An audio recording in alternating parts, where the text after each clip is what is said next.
awesome when women carve out time to empower themselves. So I'm glad that y'all are here. I'm glad that I'm here. My name is Michelle. I have a master's in marriage and family therapy, and I work mostly with couples, just a little bit about me. And my passion area, my interest area is working with couples where there are power imbalances.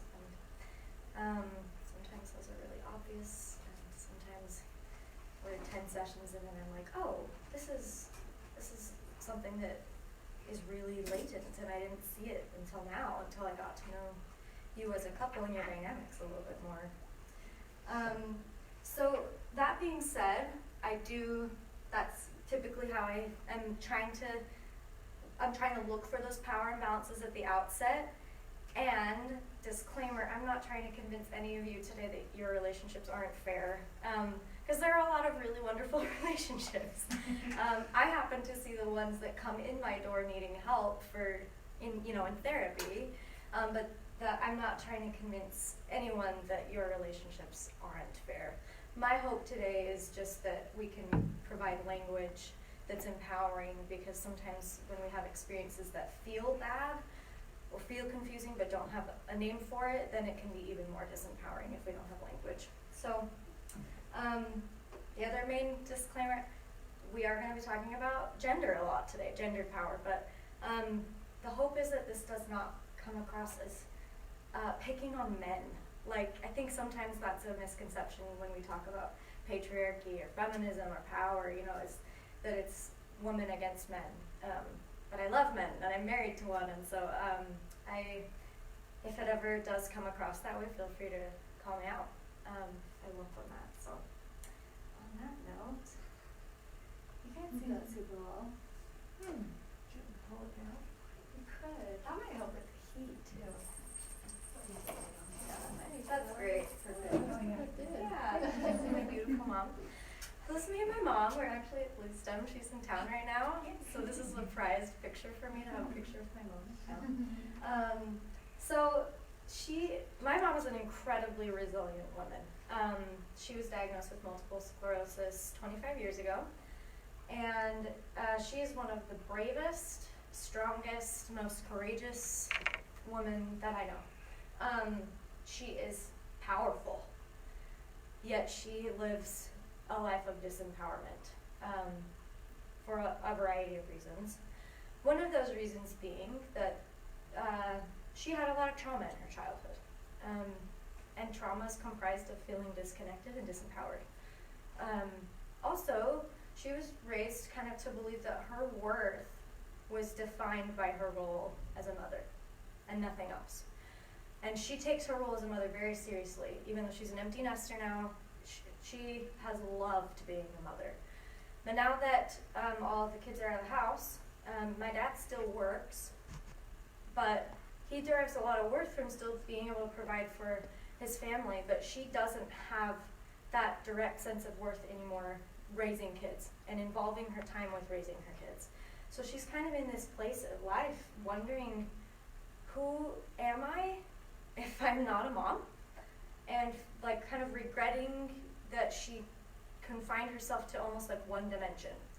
Not regretting being a mom by any means, but just regretting that she didn't invite herself or take up other opportunities to find other places where worth existed. So now she's kind of exploring within herself and around her, where else can I contribute? And who am I besides a mom? And so she's partially disempowered in that right now, but also partially disempowered because her relationship with my dad, unfortunately all the siblings would say, has not been super fair. My dad's the type of man who, he's very powerful, domineering, assertive, but that shows up in their relationship too. And he hasn't been super keen on my mom speaking up for herself. And that's how they had wanted it to be from the outset. She said, I'll take the domain of home if you take the domain of everything else. But it resulted in the domain of home being a bit skewed because she didn't have practice asserting herself anywhere except for the home. And when she was in the home, was only when my dad wasn't present that she felt like she had power, if that makes sense. When my dad was, she felt a bit like his decisions overruled hers.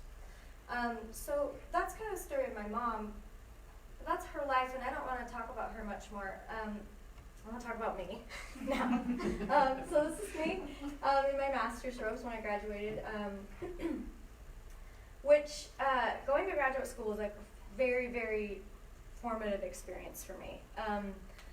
For a lot of reasons, I learned a lot, but I think that the most important thing that I learned when I got into graduate school was I became aware of how little I trusted myself, which was not a super fun thing to come to realize. Especially when I'm like in the therapy room, my supervisor telling me, you just need to trust yourself, you know it, and you just need to go in there and be yourself, and trust your judgment. And I hated when people would tell me that, because I felt like it was impossible for me to just trust myself. And this has been kind of my main identity question since I got into graduate school, and was told to take this knowledge that I'm learning, apply it to help somebody else in their life. That's a lot of power that I was given, and I just wasn't familiar with it. And so I'm wondering if others have experienced this, like in their own lives, of when you're situated in an expert role, feeling uncomfortable with people asking you to be the expert.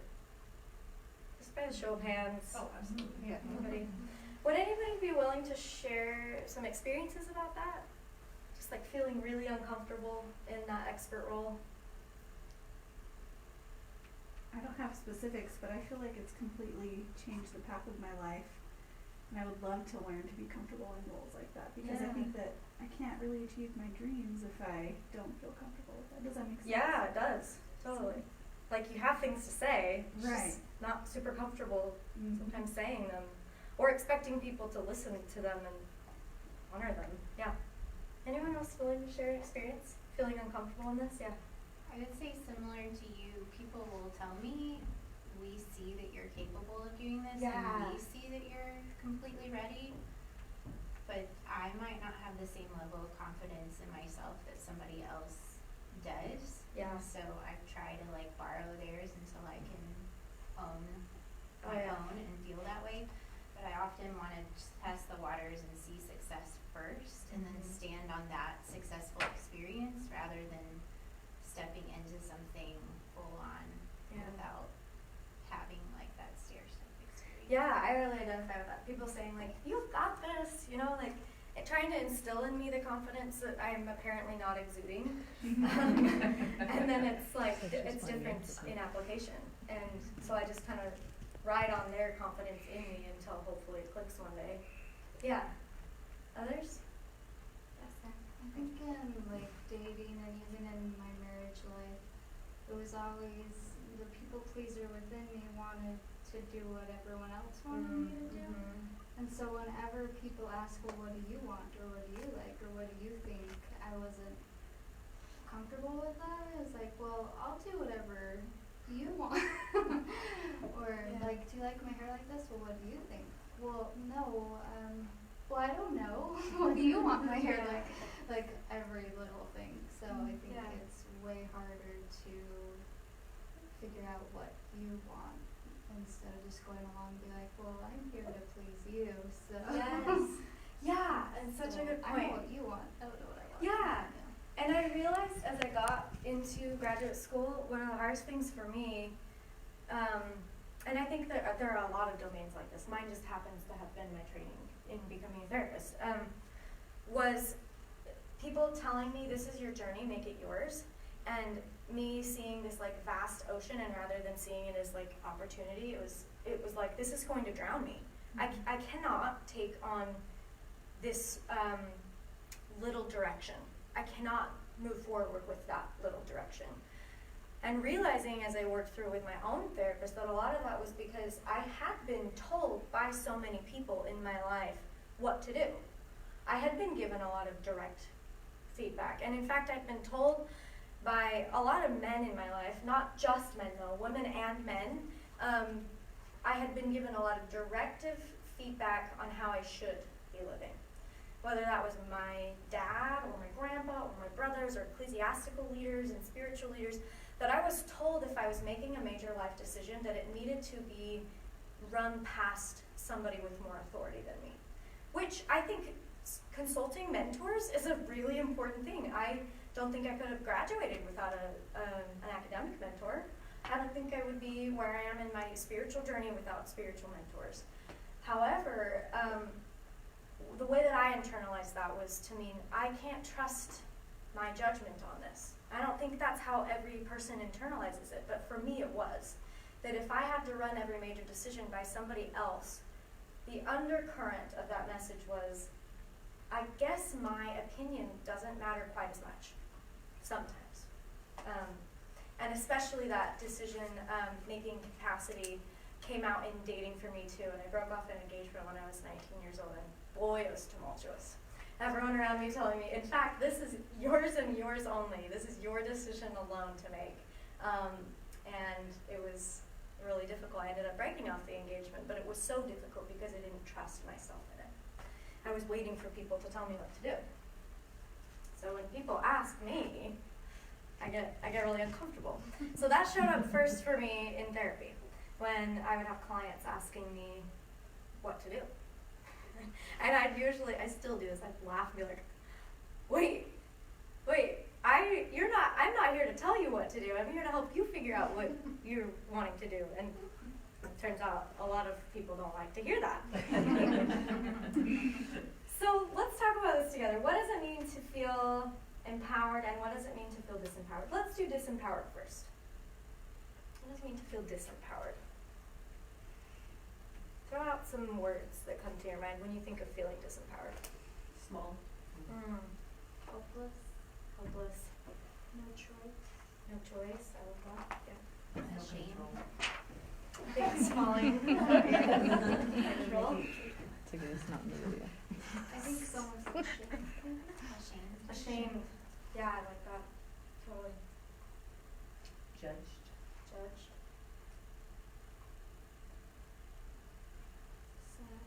Sad. Not important. Not important. Depressed. Depressed. Undervalued. Undervalued. Diminished. Yeah. For me, I think of feeling unseen, invisible.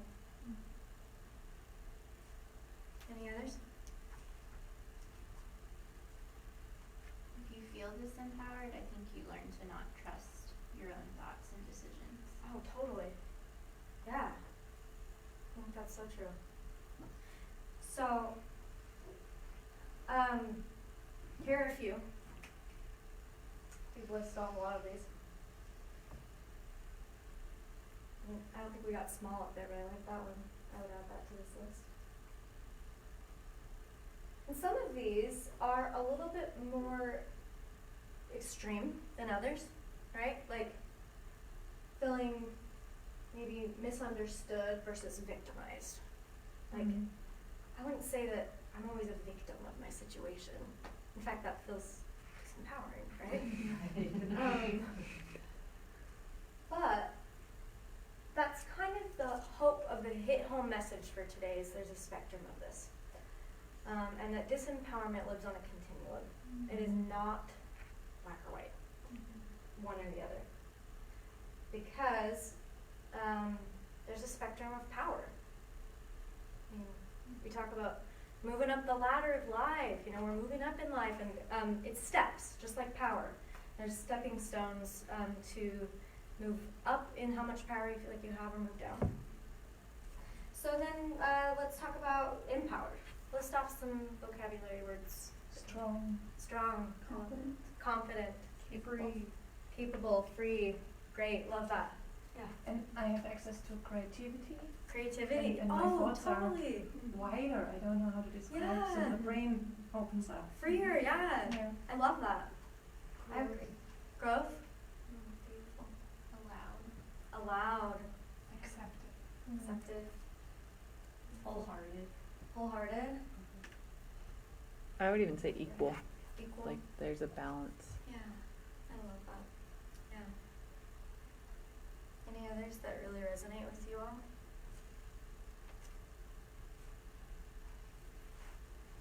So, here's a few that came up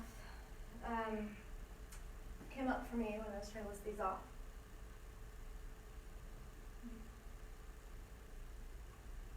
Feeling trusted, I can trust myself, self-determined, independent, confident, autonomous, self-advocating, equal, listed a lot of these. So not surprisingly maybe, this list took me a lot longer to come up with than this list. Like I would say maybe 3 times as long. In fact, I was on the thesaurus looking for more of these, but whereas Disempowered, I was like, I know what that feels like. Well, it's the same with us in here. Yes. We had tons Yes. of words for disempowered, and then you said empowered, and we were all like, Yes. We got like Thank 2. you. Such a good point. Yep. Why is that? Probably because we've had a lot more experience with the disempowered versus the empowered. Yeah. I think sadly that's true. As women in particular, sometimes we're told that that's something we should just be used to. We're told to serve others. We're told that our mission in life is not necessarily for self-fulfillment, but for others. And that can feel fulfilling for a time, but there's an element of ignoring what feelings come up for you in that.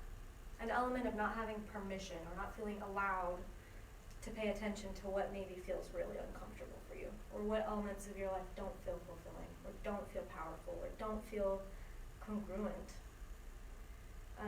And I don't think that's true for every woman, but I think it is for a lot of women. So, we kind of delved into this a little bit. What are some of the times in your life when you felt most disempowered? If anyone's willing to share, as specific or non-specific as you want to, where you've contexts, domains in your life where you felt the most disempowered. One time that comes to mind right away was just expecting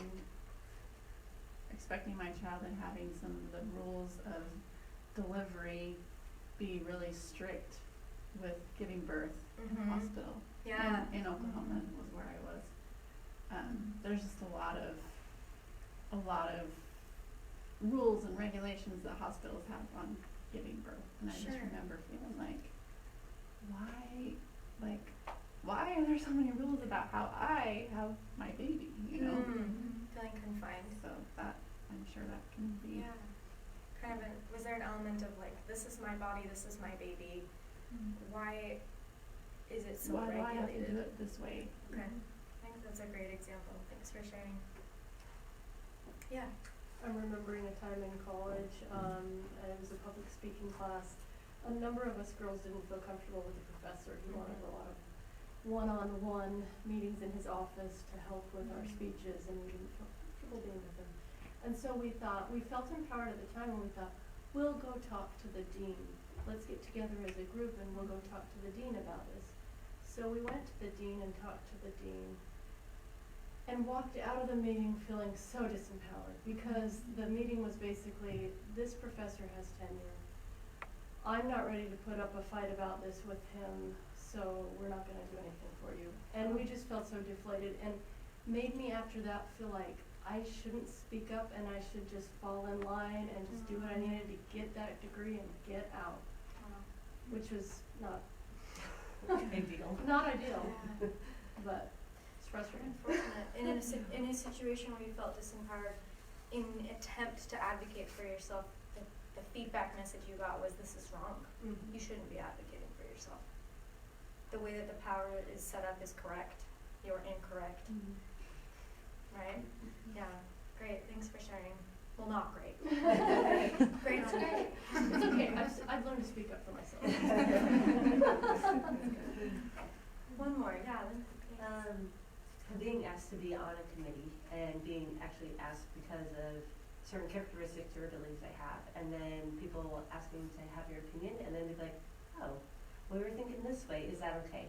And so they want you to share it, and then to say, they almost want your approval, even though as you're explaining, because of the different strengths and gifts and insights you have, as you bring those up, to be like, okay, we listened to that, but what we really want is your stamp of approval on this thing. And so it makes you feel very disempowered that your thoughts, you're being insulted because they thought you were this person, now you've shown your true colors and that's not who you thought you were, so you need to do it this way. Totally. And so who you authentically are is not what we wanted. It's not right.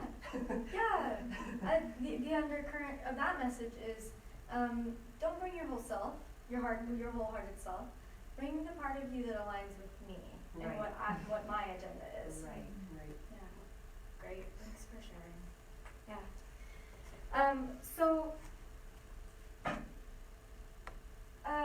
for me, a time in my life when I have felt least competent is, sadly, times in my life where I've been, where I was told that it was important to be confident and competent. And the first that comes to my mind are sitting in the therapy room with a client, and the client is in distress. And it took loads of courage for them to show up in my office and seek help. And that burden is on me to basically have my stuff together and have my insecurities managed well enough that I can put them aside and be with them, be present with them. And I found that in a lot of these moments when I was expected, where there was this pressure to be competent, the most comfortable that I felt was when I was deferring either to a co-therapist or, and I hate to say this out loud, when I was deferring to a male. I found this happening, and I'm like, would say that I'm like all for equal rights, and I want women to be in domains with men, and I want men to be, like at the home with women, and like I had these feminist kind of messages running through my blood and my brain, but my default was still deferring, and in particular, it was still deferring to men, where I felt most comfortable after a session or between a session, finding a male supervisor and saying, hey, I think I did this wrong, what should I do? And sometimes my female colleagues or supervisors would say, you're doing fine, but it wasn't until the male colleague or supervisor said you're doing fine that I really trusted it. And I realized that that was over the course of a lifetime of being conditioned to get a lot of male approval, because it felt good to get approval, and I was conditioned to have it specifically be male in my life. And I don't think that's true for every woman, but for me, in a lot of specific domains in my life, I was told that I needed male approval. And so that did show up in the professional domain for me. So in thinking of times when you felt least self-assured, let's go into what contributed to you feeling disempowered in some of these circumstances, and who detracted from it? Who maybe endorsed the disempowerment, and who maybe said, you don't need to feel disempowered? Someone in power. Yeah, the dean, Yep. the hospital management staff, the other committee members, maybe the president of the committee, or maybe not. Were there other people? Other factors that you think contributed to feeling less self-assured?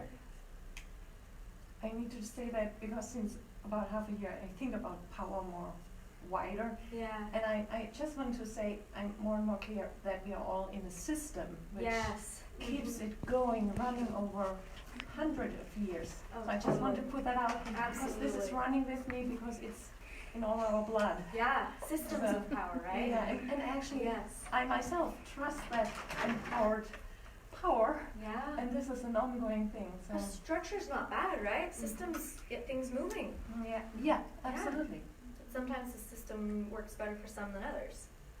Yeah, you hit on a very important point. Definitely want to come back to that. Yeah. Thank you. Yeah. I think too, if there's someone that I really love and trust, maybe my mom or a sibling or a friend, and then I tell them how I felt disempowered and they say, well that wasn't so bad, or Minimizing. Yeah, minimizing and just making me feel smaller than I already Sure. feel. Just with Yeah. people I trust. Yeah, rather than, oh man, that really sucked, I wish it had been different, it's a, well, it could have been worse, or kind of invalidating, or that sucks. I had a coworker, well, previous coworker had become the assistant principal, and we kind of joked with him about betraying the team because he was now, and he came into my classroom one day, and I'd like, as we're having this discussion, I'm just realizing that this was totally like making me feel completely disempowered and making himself feel empowered. And so he sat down in my classroom and he told me that what I was doing was inappropriate, and that me calling him a traitor, like, this was all done in fun. I thought we were friends, and we were joking around, and it was myself and other coworkers would be like, "You're a traitor, you went to administration," and he just raked me over the coals for like 15 minutes, 20 minutes, talking about how how my coworker probably doesn't respect him because of how I treat him, and how he could be like, his kids did so well on their tests the year before and all this stuff, and how he could be such a good mentor to so and so, and I was ruining it. And I remember like going home and like I felt like I was going to lose my job, honestly, and I sent him an email and apologized. But now if I could go back, I want to go talk to the principal and say what he just did was absolutely inappropriate. It's not that difficult to have that conversation with someone without disempowering someone. Yeah. And it's that conflict and that resolution without making someone feel like dirt. Yeah, like less than. Yeah, and I'm just realizing this. I'm like, that is like totally that experience was this like making me feel, and it almost felt like he was ensuring that I didn't feel empowered because he wanted to have that power. Putting you in a place that's lower than his place. Yeah, and proving that because he had gone up one place since the last school year. It's not like he had like all the power. So kind of endorsing and fanning his ego at the expense of your well-being and your empowerment. Great example. Thank you for sharing. I find that insecurity on one person's part can cascade to somebody else. And you see that in lots of different situations. And so now when I see someone reacting defensively or trying to flex their power muscles, I'm trying to ask those questions first of like, okay, how am I experiencing this? Am I getting defensive because I'm feeling disempowered? But then thinking they must be feeling disempowered right now for them to have this power response that's inappropriate, and try to empathize and not condone it, but just be like, what's going on in their life that's caused them to have this response to me? I hear there's a lot of power in being curious about your experience of it rather than just judging it to be bad. Judging you to be bad for feeling disempowered, but why am I feeling this way? Maybe why are they acting that way? What's at stake here, and what's contributing to this? That's a great comment. Let's go to this. How has being a woman, specifically, in our society, detracted from feeling powerful or contributed to you feeling powerful? I'm fine to kind of go between both. Any settings you felt more or less powerful in as a woman? I literally feel weaker. Yeah. Because I literally am. Yeah. My husband had to use some big machinery yesterday because I couldn't. Yeah. And that sometimes makes me mad. Yeah, totally. Oh yeah, I recently joined CrossFit. I never thought I'd say that. And they always have different, like weight limits on the board for men and women. And yes, I know I can't lift 140 pounds, but it'd be nice if I could. Yeah, like literally physiologically different, right? Which we can't ignore that. There are physiological differences. Yeah.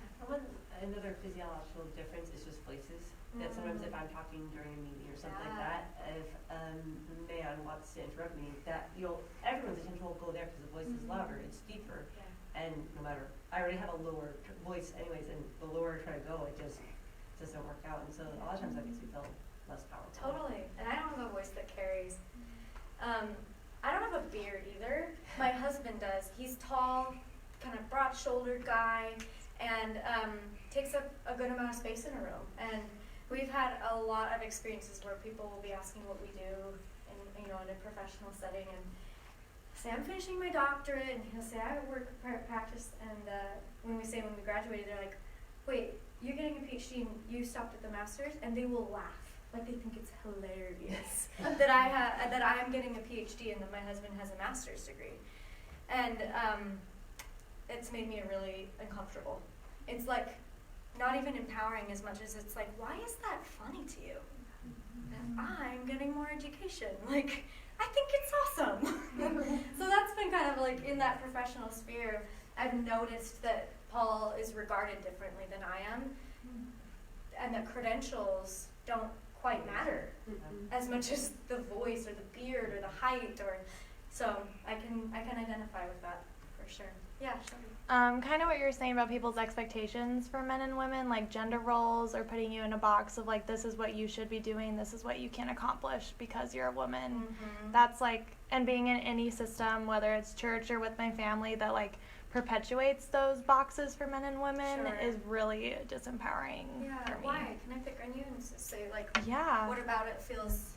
It's just like, I don't understand why there's literally nothing different about me compared to like men who can accomplish these things. Yeah. But we like get so stuck in like, no, you're different, so you have to have this job. Yeah. And I've never really fit into any of those boxes that people make for women. And so it's just like, it's kind of that feeling of like, why not? Like I'm just as capable. Yeah, those gender roles really hit on kind of where we're about to go. Like our system that we're in gives us scripts, and we have scripts on what it means to be a woman and what it means to be a man and what's feminine and what's masculine. And we're given a lot of these, whether we say it overtly, we identify with them, they're there. They're around us in the air we breathe and in our subconscious. And so those gender scripts come up sometimes really loudly, and sometimes they're just more silent. You know, that I'm in my doctorate with no female cohort members. All of my cohort members in PhD are male. So just a kind of undercurrent of like what expectations are and how they differ. So I want to go into, that sucks, right? Like it does. It just sucks. And we as women have made a lot of gains in the last 20 years, 30 years, 100 years. We are not in the same place of oppression as women used to be. Just a few that I want to briefly touch on. Women make up nearly half of the labor force. That's cool. Women are working more, and if they want to have that option, it's more available to them. It doesn't mean that women have to work more, but the option's more available. That gender script is less loud, that it's not always that you're expected to stay home with your kids, but that if you want to, you can, and if you don't want to, you don't have to. Labor force participation rate has risen for women and fallen for men, actually. So Pew Research would say that means more men actually get to be more involved with their families, whereas an unfair standard for men is just be okay not seeing your kids as much as your wife does for a heterosexual couple. The gender pay gap has narrowed quite a bit. It still exists, but it has narrowed a lot. And women are actually now significantly more likely to be college educated than men. Cool, go us. Unfortunately, women are still lagging in top leadership positions in businesses and government, Congress, legislature, by Fortune 500 companies. And the role of women as family breadwinners has grown dramatically in recent decades. So that's a cool fact. Unfortunately, and this goes back to your gender script comment, 71% of Americans say that it is still very important for a man to be able to financially support for his family in order to be a man, even if the woman's doing it. When was this from? This is from 2018. Okay. Yeah, great question. I should have put that on my citation. Yep, pewresearch.org. This is the most recent, I think the article is called Gains for Women in the Last Decade or something like that. And if you want the citation, I can send it to you. I'm wondering if they think it's very important because it's a system and the what am I trying to say, the optics of that, Yeah. or for men to function positively, like internally in themselves and feel confident, do they feel like they need to support a family financially? It's a great question. Yeah. Are they okay with it? Or, I mean, I know men who are okay Yeah. with it, who are at home full time with the kids and love it, but those men are very, like, their confidence comes from a pretty stable internal sense of worth Yeah. and not external, and I feel like that's probably pretty rare for most men to be able Yeah. to successfully make that shift. I think that's such a valid point. You know, that goes back to that kind of one-dimensional self. If you know, if we're sticking with really rigid gender roles, for example, like women's only role is in the home and men's only role is in the workplace. That's pretty black and white. Obviously, it usually overlaps a lot more than that. But that if we're taught that's where we should derive our worth, even if we cognitively don't think it, we might feel it. We might still feel more comfortable fitting into the mold of what traditionally has been deemed to give men worth, or deemed to give women worth. Especially where it's been that way for so long, like you said, hundreds of years in our system. So I think that's a great question. And I don't know the answer. I'd imagine that it definitely is a part of it. Women are more likely to say they face gender discrimination on the job. And at the end of the day, the public is really divided over whether they think we've made enough progress in giving women equal rights. Is that divided between men and women? So I wish I had the chart. I should have the chart up for this. Can I not? A lot of men in this study, this was pulling from a different study, they all compiled it into the 2018 one, but there were a lot of men that said that they thought that we hadn't made enough progress. And men do think there's more work to be done, but some women also think that we've made enough gains, and some women think we've gone too far. And I think that that's because of the ways sometimes that these movements to empower women get a little bit hijacked with like radical beliefs that it means if you are in the home that you're doing women a disservice. Kids need moms, kids need dads. What's bad about being in the home, right? It's not about what you're doing, it's about the choice.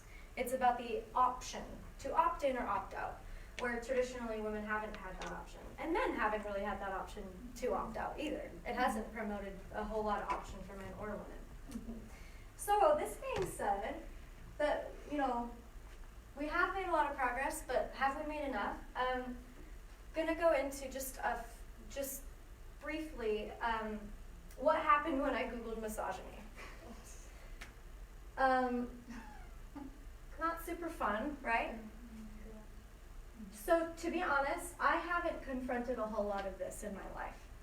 Men in my life are not walking around wearing shirts that say #misogynist on them. Men in my life aren't telling me that because they have a penis, they get the power. Men aren't saying that to me. It doesn't mean that the men in a lot of domains don't have more power, though.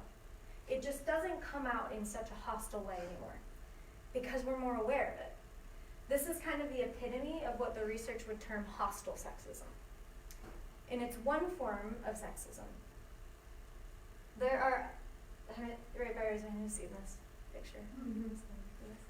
There are other forms of messages that are coming at us now that are a little bit less hostile, a little quieter, a little more covert, but they still serve the same purpose, which is keeping men at the top in the system of patriarchy and keeping women slightly lower. Now, I know that's kind of a radical statement, but and why it feels radical to say it out loud is I don't think most of the men in my life would say that they want to be at the top of the hierarchy.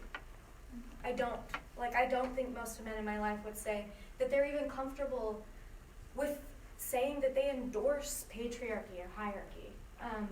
Unfortunately, though, it is the system that we've grown up in. And a lot of people think that we've arrived at equality. And so I'm just going to go through some of the stats about what that is. So we have made some grave mistakes about the word equal in our history. Jim Crow is just an example, and I am not conflating Jim Crow with where we're at today. Very different things. I'm not saying that women and men are like whites and blacks.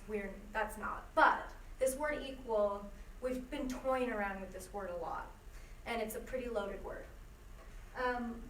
And in the research on couples in particular, so this is a few studies on heterosexual couples. They found that most couples who kind of subscribe to egalitarian values of like men and women being equal say they're equal, but then when power is actually measured, they're not.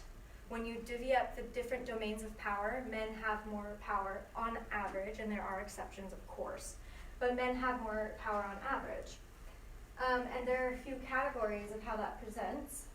Couples who are in this like conscious transition to having the power equal, and then where they say that inequality is unacceptable, but they haven't necessarily started transitioning into it. And then couples who believe that they're equal and aren't necessarily striving to change dynamics, but when the power is measured, it's not actually equal. And there are a lot of different domains of power: financial power, physical power, just time, the access you have to time, free choice, whether you can opt in or opt out, pursuit of career, just a lot of things that go into power. So a lot of why this myth of equality exists is we have access to some great language that makes couples think that they're in an equal relationship. We have a give and take, we're a team, I consult her, she consults me, I have free choice, I have partnership.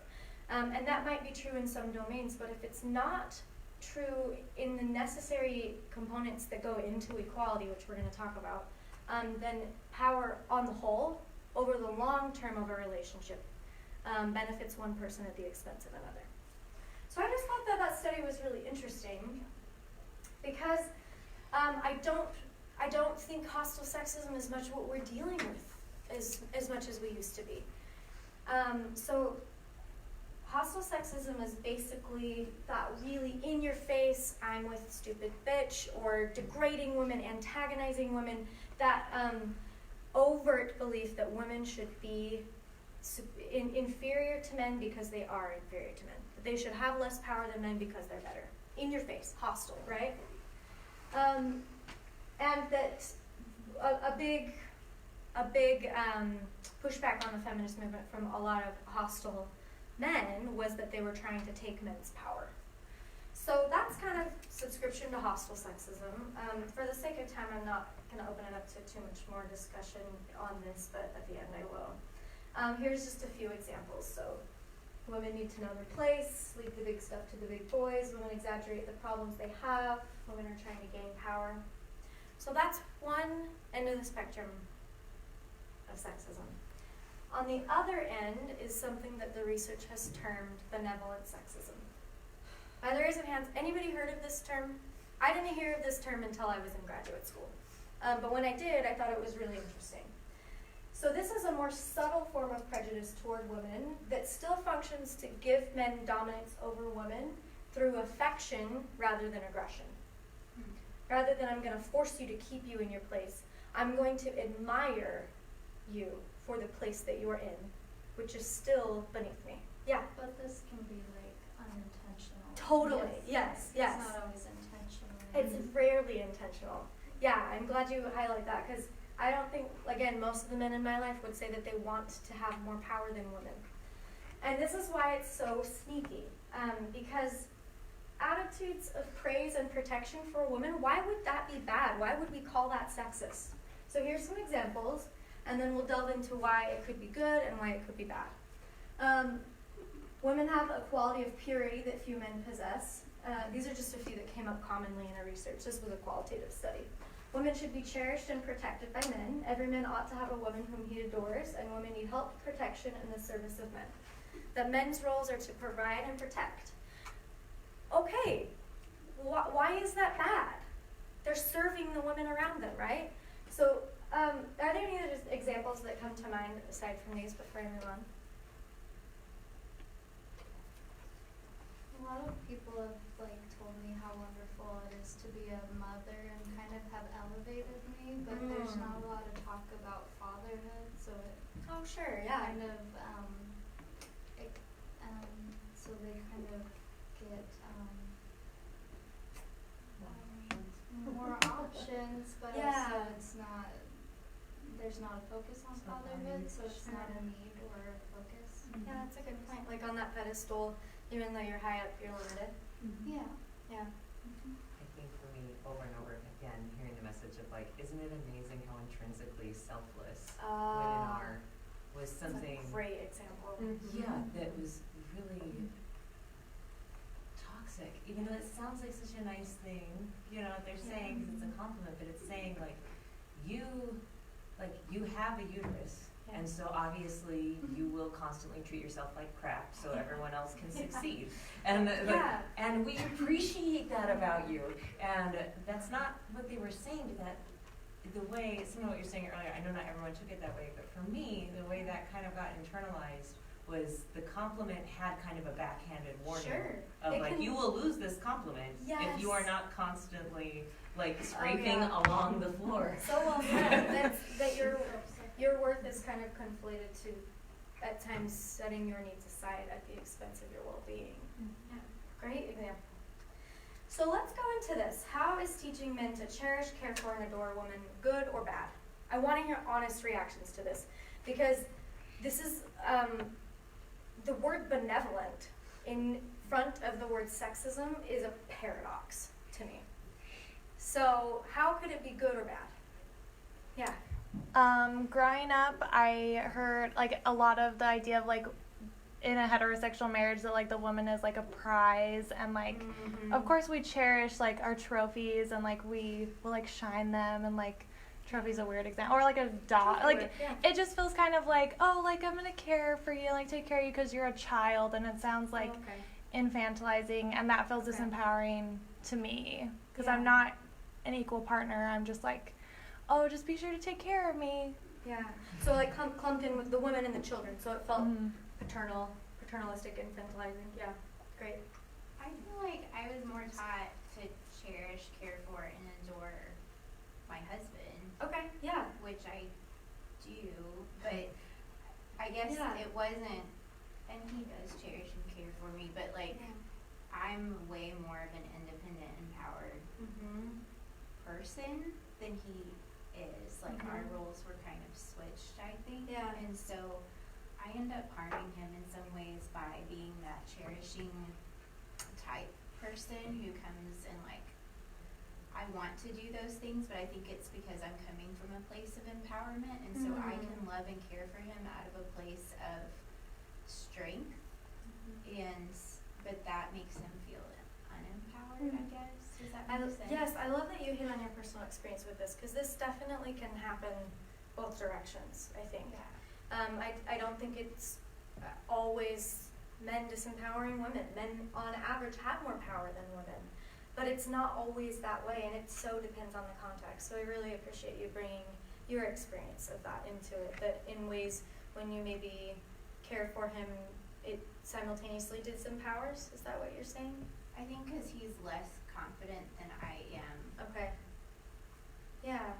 His parents didn't empower him the same way that, well, that's totally not true, but I got disempowered too by my parents. But I think where we are in life, like I approach our relationship with more confidence, or just, and I think that, so this whole cherishing thing, like depending on where somebody is psychologically, can either be an empowering thing to be cherished, or it can be a because we would like to be cherished, but from a place of like healthy cherishing. If we didn't have good cherishing, we would feel lonely and isolated and not cared for. And our marriage should be a place where we are cared for equally. I love that. But that can feel different depending on where you are. Cherishing as an equal, not as somebody less than. Yeah, I saw a few other hands. Thank you. So I kind of had two different things to share about that. One is from a man's perspective. When I was dating my husband, he would open the doors for me, and which I thought was very sweet. And at one point when we were dating, he was like, thanks for letting me do that for you. There have been so many girls that I've dated that get mad at me or just won't let me open the door, and like, I'm just trying to be nice. Yeah. And so thanks for like actually letting me be nice to you. Yeah. And and obviously I've been with him for a long time, and so I know that he does not think that women are less than him, you know, that we can't open our own doors or that we're these pretty delicate flowers that can't do it ourselves. Like, he is just trying to show kindness. Yep. And I think that's awesome that he Yeah. wants to do that. And then another thing that I wanted to share is our innate differences with, like, you were talking about being the protector, because we've noticed that there are things that he wakes up for at night and things that I wake up for at night, and it's not something that we've discussed, like, well, you wake up when you hear the baby cries, or, you know, you do this and I'll do this. Like, our bodies just do it. Yeah, yeah. Like, there was one time that there was a man knocking on people's doors and asking to come in and saying that he thought his girlfriend had been kidnapped and he just wants to come in and use our phone, and which was like a scary situation. And he woke up because he was like, oh, there's a scary man outside, we're in danger. And I just woke up and I was like, why are you waking me up? Like, Yeah. It's just not something that the programming in me was going to wake up for. Yeah. And I was so grateful for him being there to protect me. Sure. And, you know, grateful that, like, physically men are bigger and he would be a better person to protect me. And obviously I can do things for myself, and, you know, I'm not sitting there feeling completely defenseless, but I'm grateful for what he can add. I And love then that, there are what you things can that, add. like, he never wakes up when the babies cry. His body just doesn't wake up for that. And he's happy to help if I nudge him enough. Sure. And he's been really grateful that I have that sensitivity, or just, you know, seeing our kids upset and me kind of having that, like, I kind of know what they need a little bit easier. And he's at home with the kids and he can do it, and I have full confidence in him. So it's not that he can't do it either.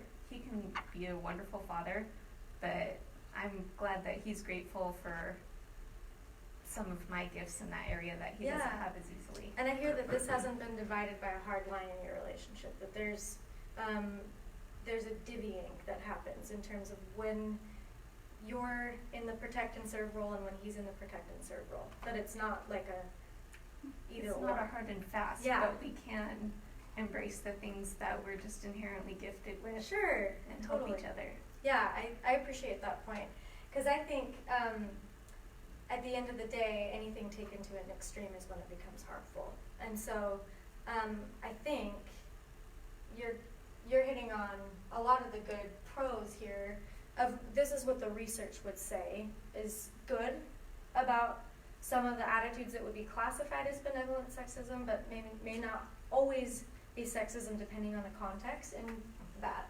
So they're taught to adore women. This makes men reliable. If they take on that mantle of being the provider and the protector, if they internalize that, they're there for their families. That's a good thing. It facilitates intimacy between men and women. It makes that caring behavior very encouraged, and endorses that for men. It also, on the flip side, produces what's called dependency-oriented support, and we're going to go into that in a second. And that dependency-oriented support reduces women's independence, autonomy, and competence if it's taken to an extreme. So, some pros and cons. There are a few more cons. When women accept help from men that they don't actually need, they're perceived as less competent, more cold. When they reject help from men that they don't need, they're perceived as more competent but cold.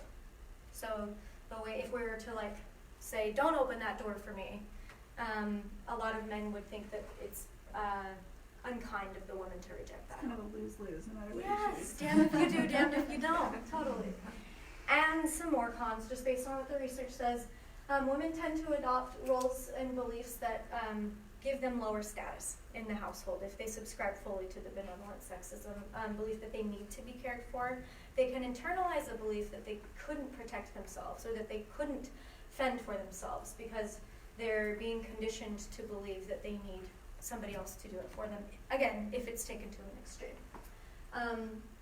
And it can send that inadvertent message to women that they need men's help or that they're fragile or that they're weak, and this doesn't always happen.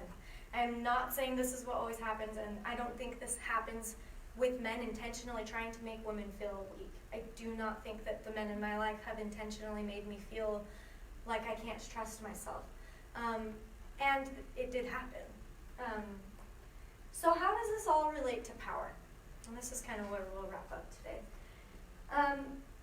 Benevolent sexism is not hostile sexism. It's a really sneaky, insidious way that women internalize beliefs about themselves as being less than or having less status than the males in their lives, because it leads to dependency-oriented support, which is basically learned helplessness. When someone has given you the answers or told you what to do or spoon-fed you advice, told you what you ought to do, what you should do, given you the directive path all of your life, you do not learn how to do it on your own. And so this term, learned helplessness, comes from this study. Who's heard of this study with the dogs? Where they would put puppies, this is super unethical, we would not do this today. They would put puppies in a shock chamber and keep the wall up and shock them over and over and over again without an escape.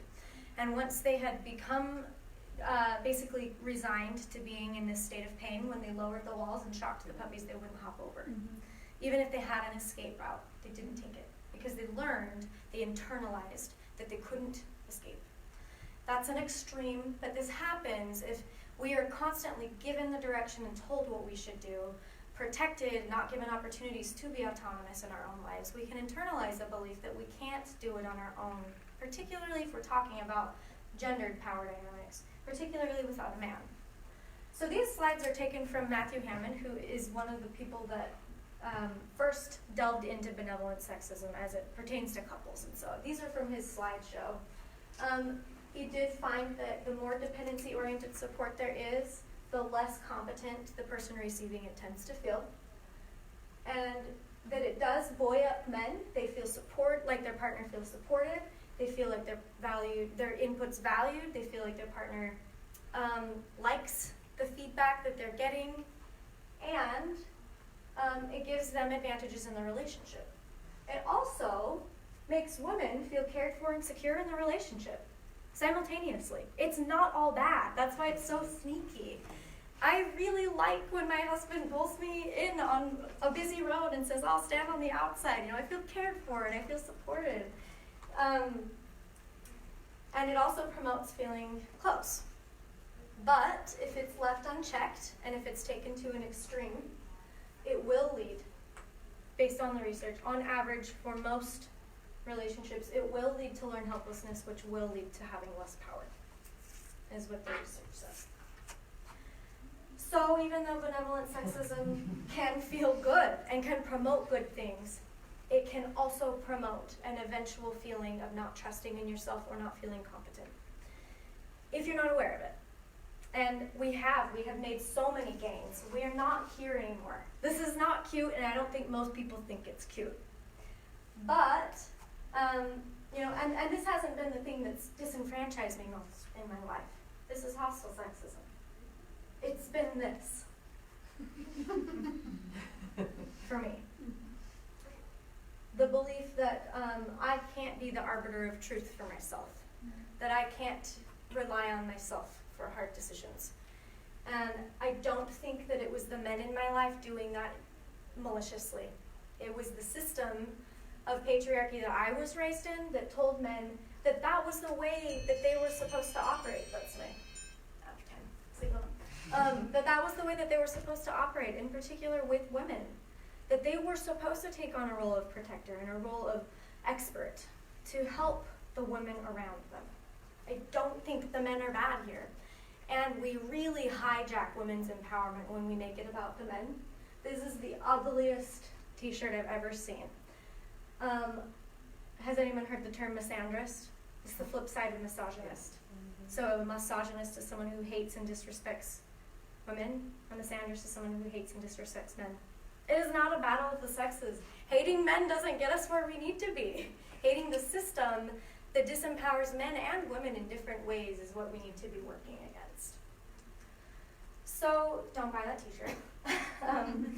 What I'll end with is the 4 ingredients of equality. So awareness is key in all of this. Just being aware of how some of these things can, over the long term, disempower. And it's not just women, it can disempower men too. I think a prime example of this that I've seen in couples is maternal gatekeeping, where women believe their sole domain is taking care of the kids, and then when men try to be involved in the families, women tell them that they don't know how. And so this happens both ways. So relative status, and I can send these slides to anybody who wants. I'm kind of rushing through the end, I apologize. But this is basically whose interests shape what happens in the relationship. You know, to what extent do you feel equally entitled to attain your goals? If one person on the whole, on average, seems to have their interest shaping the family or the relationship more, there may be some imbalance there. Attention to the other. Does this go back and forth, or is it imbalanced? And if it's imbalanced for a time, does it rebalance? Is there a reconfiguring if there are some imbalances? Accommodation patterns, is one person more likely to organize their life around the others? Or is that a mutual thing that kind of goes back and forth? And then the last one is well-being. On average, given the circumstances, does the relationship benefit both people equally? And is the relationship constructed, are the dynamics addressed in such a way that it's possible? Relationships require balance, and it's not just about autonomy. It's about the connectedness piece too.